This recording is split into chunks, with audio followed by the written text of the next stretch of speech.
بسم اللہ الرحمن الرحیم۔ حضرت علی رضی اللہ تعالیٰ کے شہادت، خلیفہ اسلام کا قتل۔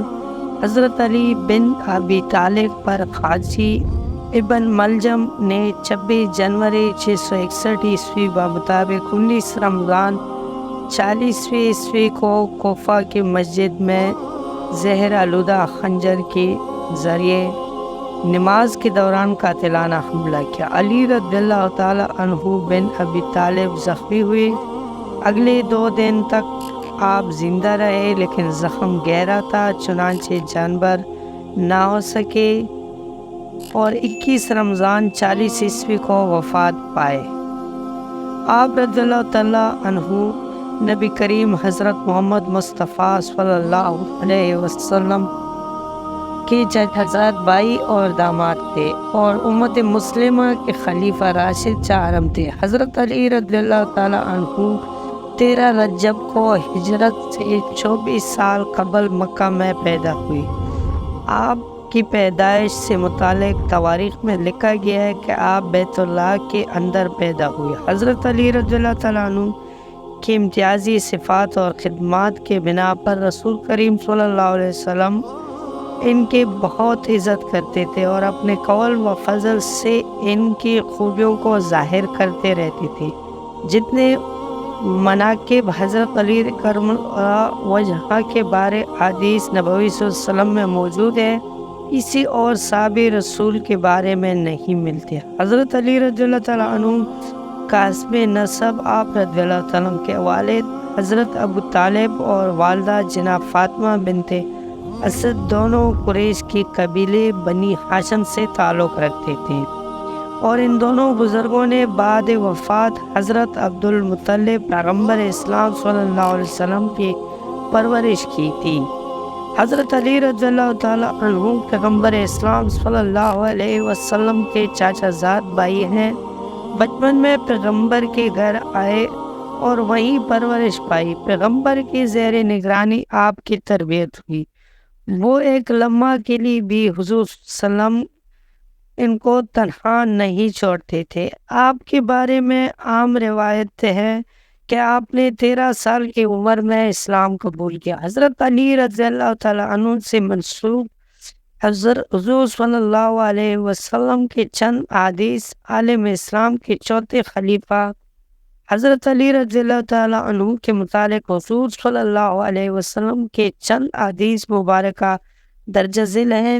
نبی کریم صلی اللہ علیہ وسلم نے فرمایا، علی رضی اللہ تعالیٰ عنہ مجھ سے ہیں اور میں علی سے ہوں۔ تم سب میں بہترین فیصلہ کرنے والا علی رضی اللہ تعالیٰ عنہ ہے۔ علی رضی اللہ تعالیٰ عنہ کو مجھ سے وہ نسبت ہے جو ہارون کو موسیٰ علیہ السلام سے تھی۔ یہ علی مجھ سے وہ تعلق رکھتے ہیں جو روح کو جسم سے یا سر کو بدن سے ہوتا ہے۔ حضرت علی رضی اللہ تعالیٰ عنہ کی 3 فضیلتیں ہیں۔ وہ خدا اور رسول کے سب سے زیادہ محبوب ہیں، یہاں تک کہ مبالغہ کے واقعے میں حضرت علی کو نفس رسول کا خطاب ملا۔ حضرت علی کا عملی اعزاز یہ تھا کہ مسجد میں سب کے دروازے بند ہوئے تو علی کرم اللہ وجہ کا دروازہ کھلا رکھا گیا۔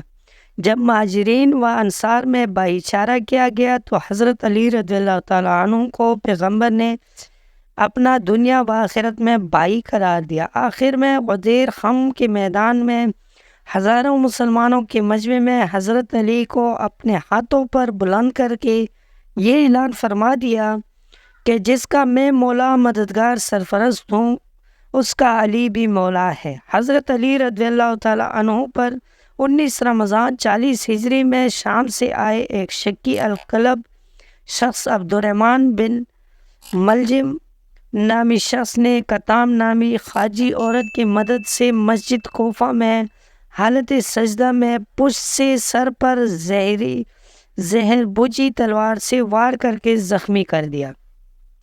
زخمی ہونے پر آپ کے لبوں پر جو پہلی صدا آئی تھی کہ رب کعبہ کی قسم آج علی کامیاب ہو گیا۔ روزے دار پر سجدے میں وار کیا۔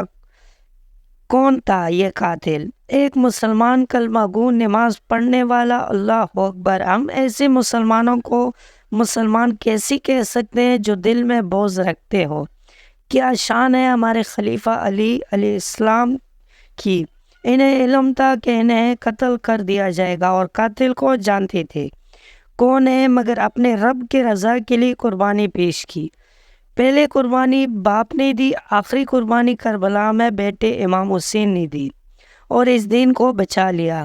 ایک سبق دیا اسلام کو کہ کبھی باطل کے سامنے جھکنا نہیں، چاہے سر کٹانا پڑے۔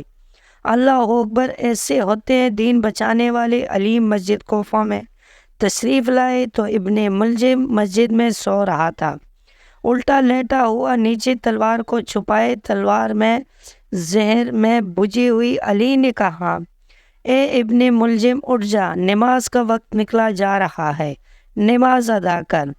وہ ملعون اٹھا، علی نے آخری سجدہ ادا کیا۔ یکا یک ابن ملجم آگے بڑھا، ایسا وار کیا سر مبارک پر زہر میں بجھا ہوا خنجر اپنا اثر کر گیا۔ روزہ میں روزہ دار کو ایسا زخم لگا کہ پھر اٹھ نہ سکے۔ مسجد کوفہ میں شور پربار ہو گیا، قیامت کا منظر تھا۔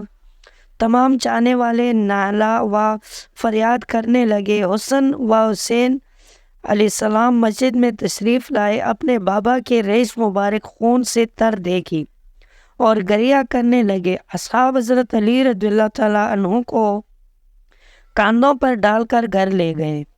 گھر میں کرام برپا ہو گیا، بیٹیاں تڑپ گئی باپ کی حالت دیکھ کر۔ حکیم نے علاج شروع کیا مگر زہر اپنا کام کر چکا تھا۔ ادھر ابن ملجم کو گرفتار کر کے لایا گیا علی رضی اللہ تعالیٰ عنہ کے پاس۔ یہاں ضرب دے کے حضرت علی رضی اللہ تعالیٰ عنہ کا اپنے بیٹوں سے فرمایا، بیٹا قاتل کو اتنا ہی زخم لگانا سزا کے طور پر جتنا اس نے مجھے دیا۔ اللہ اکبر، یہ انصاف تھا ہمارے خلیفہ کا۔ 3 دن اس زخم کی شدت میں تڑپے رہے۔ 21 رمضان کو حضرت علی رضی اللہ تعالیٰ عنہ نے شہادت پائی۔ دوستوں، آپ کو آج کی کہانی کیسی لگی؟ امید ہے کہ ویڈیو اچھی لگی ہوگی۔ اگر ویڈیو پسند آئی ہو تو ہمارے چینل کو سبسکرائب کر لیں۔ ملتے ہیں اگلی ویڈیو میں، تب تک کے لیے اللہ حافظ۔